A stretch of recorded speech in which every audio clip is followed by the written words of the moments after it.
Hi, this is Joe again with another. Excuse me. This is Joe again with another review. And for this video, I'm going to be doing a cartoon DVD review, and that is of the 2002 DVD release, Spider-Man: The Ultimate Villain Showdown. Now, I know I'm not the first reviewer to review this particular DVD. I know that the review king, Mike Brown, some time ago has done this review and he messed up a great part of it. So I'm going. He messed up when talking about the bonus features. So I'm gonna do. I know myself as chose, so that's why I'm bringing to now to do this review. This review, of course, is one of a series of DVDs that came out that had episodes or featured episodes from the 1990s Spider-Man cartoon that aired on the Fox network. The Spider-Man the Animated Series, actually. It's called, but it was just that's the plain title, Spider-Man. And unfortunately, the 1990s DVD or the 1990s Spider-Man cartoon did not have a full DVD release. But we did release some episodes in conjunction with the live-action Spider-Man movie, which came out in 2002. And when that movie came out, that's when this DVD came out, as well as a DVD release when the Daredevil movie came out the next year, in 2003. Came out with another one, Spider-Man vs. Daredevil, which featured a two-part episode from the Spider-Man the Animated Series. And also when the DVD came out for the original Spider-Man film that came out with the uh, Green Goblin, Revenge of the Green Goblin, and then when Spider-Man 2 came out, there was another release for Spider-Man vs. Doctor Octopus. But this is the original DVD that came out with the Spider-Man in conjunction, Spider-Man the Animated Series in conjunction with the Spider-Man movie. Of course, this one featured 4 episodes in the series from season 2 of the animated series. Was titled "The Sins of the Father" series, because after the original season, which started in 1984 and went into early 1995, they had to go out the origin story to allow the villains. So after the villains were established, they had a series of episodes, like chapter episodes, and the very first one, this particular series, had an episode with Doctor Strange in it. But this series picks up with chapter 2, 3, 4, and 5 of the Sins of the Father series. And of course, the first 2 parts had Doctor Octopus in it, and those 2 episodes feature is about when Spider-Man actually gets captured by Doctor Octopus at the end of part 1. Well, this episode actually does have the character Man Webb in it, and it's telling him how he had to have the faith of a child. The child was a fan of Spider-Man's, who wrote a letter to Daddy Bugle saying, "Hey, I'd like to meet Spider-Man. If you could arrange it, it'd be cool." And Spider-Man at first didn't want to do it, and then when Man Webb said something about having the faith of a child, or having a child's faith in you, pretty much. So he goes to visit her, and he tells her his whole backstory and how he became Spider-Man, how he got his powers, and all that stuff. And it was pretty cool because when Spider-Man the Animated Series came out, well, first year, Peter Parker was already Spider-Man. He didn't have like an origin story. Unlike in the 1960s Spider-Man cartoon, he had an original story to it. And also in Spider-Man Amazing Friends, which was the previous Spider-Man's cartoon series, animated series before this one, you had an origin story, but it was in flashbacks. And that's what they did in the third Spider-Man, or technically it was the fourth Spider-Man animated series. They did an origin story in background, or in the background, in flashbacks. And so at the end of the episode, on the first part, Spider-Man gets captured by Dr. Octopus, and Doc Ock decided to erase his memory and convince Spider-Man that he was actually a supervillain. And after a while, and the little girl that he friended, or he visited, decides to help him out with this Jamaican cabby with a thick Jamaican accent. And of course, this girl was able to convince Spider-Man that he was a hero. And of course, they had this big battle at the end of the episode, and of course, Spider-Man, of course, wins. He triumphs at the end, and of course, Spider-Man gave her back to her room. And this is when the little inconsistency that came out on this thing. One beef I have in this episode was the fact that the girl, her name is Taina, says, "Hey, why don't you show off your mask so I know who you really are?" And Spider-Man takes off his mask for her, and she knew who he was. I mean, how could she know who Peter Parker was? True, in the first part of this episode, she knew who Peter Parker was because he takes all the pictures of him for the Daily Bugle. But how can she know what Peter Parker looks like? I mean, that's the little thing they have in that episode. But you have surprise at the end of that episode, when Spider-Man leaves the girl, found out that she was actually dying of cancer. So that was kind of like a little heartbreaking ending right there. The third episode, and they only showed like 4 episodes in the animated series one here. The third episode is when you had the origin story of the Green Goblin, and that's why this DVD set came out, because the Green Goblin was the villain in the original Spider-Man, in the 2002 Spider-Man film. So that's why they put this one here, because of the episode of Green Goblin. We also kind of hyped Dr. Octopus because he was eventually became the villain in Spider-Man 2. It came out 2 years later. Um, which was a pretty good episode because it did have kind of like a mystery to it. Once again, it also had an origin story of one of the villains, which I feel that this Spider-Man animated series did a very good job in bringing up the origin stories of a lot of these villains. Fortunately, not every single villain that appeared had an origin story. They did have the Shotgun, they had the Rhino in here, but they didn't have their own original stories how the Rhino became the Rhino or how Shocker became the Shocker. But all the other villains, they had their own origin story in this series, which is rare in a cartoon series. Especially until the Batman animated series in the 90s, you didn't really have an origin story for the villains at all before then. Uh, so I thought that episode of Green Goblin was called Enter the Green Goblin, and I thought that was pretty good.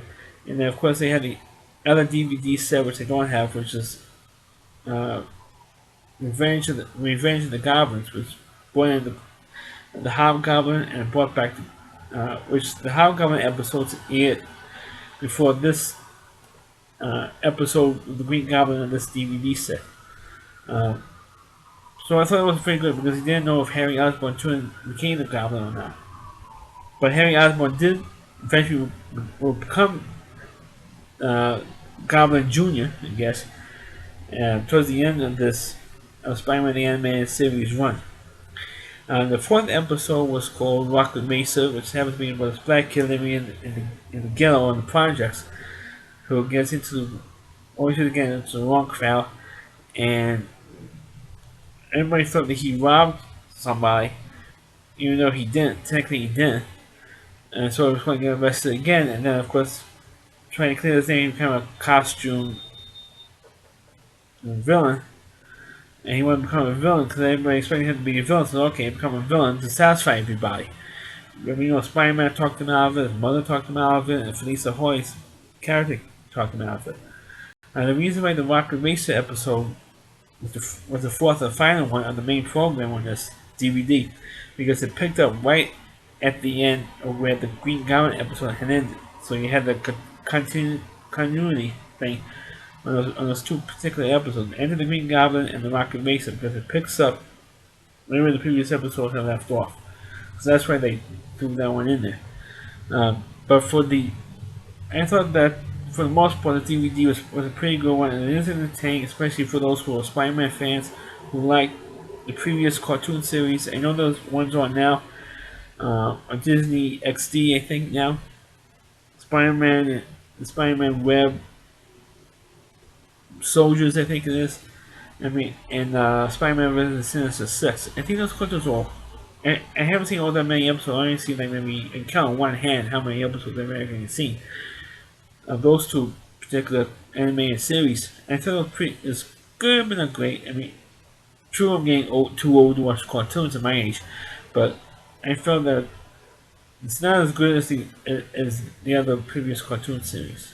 You remember, at this point, it's kind of nostalgia for me. But for uh, the bonus features on here, I think there are pretty good bonus features on here. Most notably, the one that Mike Brown, the review king, had left out of his review is the fact that it shows the original 1967 episode from the original Spider-Man animated cartoon series back in 1967, which was called The Origins of Spider-Man, which is how Peter Parker became Spider-Man, and it was really the first episode of the 1967 cartoon series. And true, the animation, you could argue the animation is pretty bad in that, but compared to the technology of today, because then they have computer technology to fall back on, for computer animation to fall back on back in the 60s, or even as late as the 1980s. But the cartoon was novel at its time. It also had the classic theme song, and of course those cartoon series I grew up with. I grew up watching, even though I wasn't born there when it originally aired. But during the 1970s, it aired constantly on television, and that's the one that I grew up with. And I mean, it had an own origin story. That's what I liked about the 1960s Spider-Man cartoon, because he actually had an episode, a story, that cartoon series with how Spider-Man became Spider-Man. The other cartoon series, he didn't really have that. One Spider-Man animated series that came on after that didn't have the very first episode as the origin story. That one did. That's the episode. And it's a full episode, it's about 40 minutes long. And, and that episode alone is worth watching on this DVD. The other features you had in here is that you do have a feature where you have all the classic Spider-Man villains. Or at least the villains that appeared on this particular on Spider-Man the Animated Series. And Sandman, who was one of the classic Spider-Man villains, is on this DVD because he didn't appear in that series. He appeared on the Spider-Man the Amazing Friends series. But all the other animated series, I think he did appear on some of the other ones, like the uh, Ultimate Spider-Man and the the Spectacular Spider-Man cartoon series. He had Sandman on that one. But for the Spider-Man the Animated Series that ended in the 90s, it didn't have the Sandman character in it for some reason. But it has a rogues gallery of a lot of the villains, including Kingpin, Electro, and Hobgoblin, the Pink Goblin, Shocker, all the classic ones, and the Chameleon as well. Of course, and also the best one on here is the uh, episode with Stanley, which is also about like 25 minutes long. An interview with Stan Lee, who gave his story about how he came up with the idea of Spider-Man, how he developed the character, how he developed, and also when I have to step back a little bit. When talking about the Rogues Gallery, you do have little segments of Stanley talking about the particular villains. You click on that on the DVD, and you can have Stanley describing these characters, especially the ones that he specifically created. He didn't create originally didn't create the Hobgoblin or Venom or Carnage, because he stopped writing Spider-Man comics after maybe a couple of hundred of them. He stopped writing them again. He had Marvel comics. So other writers took over and they created those characters. But you had he does give descriptions of his characters and how he liked them and how he came about creating. But he gave them very simple names because he figured, oh, kids read these books, so he gave them simple origin stories and it's easy names, or at least names that now people can remember. That's how I came up with some of the names for those characters. Casey, key to the microphone picks it up. The noise that you hear in the background is that we're having a pretty good rainstorm right now. So that so the microphone happens to pick it up, you know what that sound is. Uh, we had a technical problem. It's raining out. It's raining outside in New York today as I'm doing this video. Um, and also, there's a narrator who gives the description of the powers that the particular villain has, which is interesting in itself. What type of weapons he has, what type of superpowers, or whatever. Going back to the Stanley interview, he does give a pretty good description of how he gave the interview and how. I don't know how he came up with the line, with great power comes great responsibility. He just happened to throw that out there. Uh, which was a pretty good description and idea how Stanley came up with the character of Spider-Man and how he came up with some of the ideas for the character. Um, it's also kind of fun how it came up with the names. And the reason why Spider-Man has always had, uh, as you can tell, even on the box here, you can tell that there's a hyphen in the name of the Spider-Man. It's always been that way in the comics, in the cartoons, on the DVDs, in the movies. There has been a hyphen in the name Spider-Man. You ask, oh, how come? Because all the other villains that you know from the Marvel Universe and from the DC Universe, they never have a hyphen in the names of any of the characters. Unless the character happen to have two names, like Queen Owl or Wonder Woman or whomever. And the reason why is because when Stanley created Spider-Man, he felt there would be confusion between Spider-Man and Superman. So, of course, was the main comic in DC. In DC, they think put the hyphen in there because the hyphen would stand out. But in terms of this particular DVD, I think it's pretty good for a DVD for this. I think one of the better DVD sets that came out was a DVD with a Daredevil because you have 6 cartoons on there. Because you have the main 4 cartoons for the main program, and then you have 2 bonus cartoons, one with Spider-Man, and one with the Fantastic Four with the Daredevil character in it. So I'm talking about cartoons from the original 1960s Spider-Man cartoon, and then you have one or two more with the Daredevil character in the cartoon series. This is pretty cool. But if you like the Spider-Man the animated series, I suggest you pick up some of these DVDs that came out. I mean, it's not that many that came out. I think it's maybe 4, maybe 5 tops. Unfortunately, like I said earlier, the whole DVD set did not come out with the animated series. That's my review of Spider-Man: The Ultimate Villain Showdown. Please click on the video, please rate it. Please subscribe to my channel, and please forward this video onto your Facebook pages. You can check out all of my videos, and not only on my YouTube channel, but at rowdyc.com. It's all WDY.com. It's a homepage of the Rowdy Reviewer, Christy Moore. Please check out his website and check out all of his videos.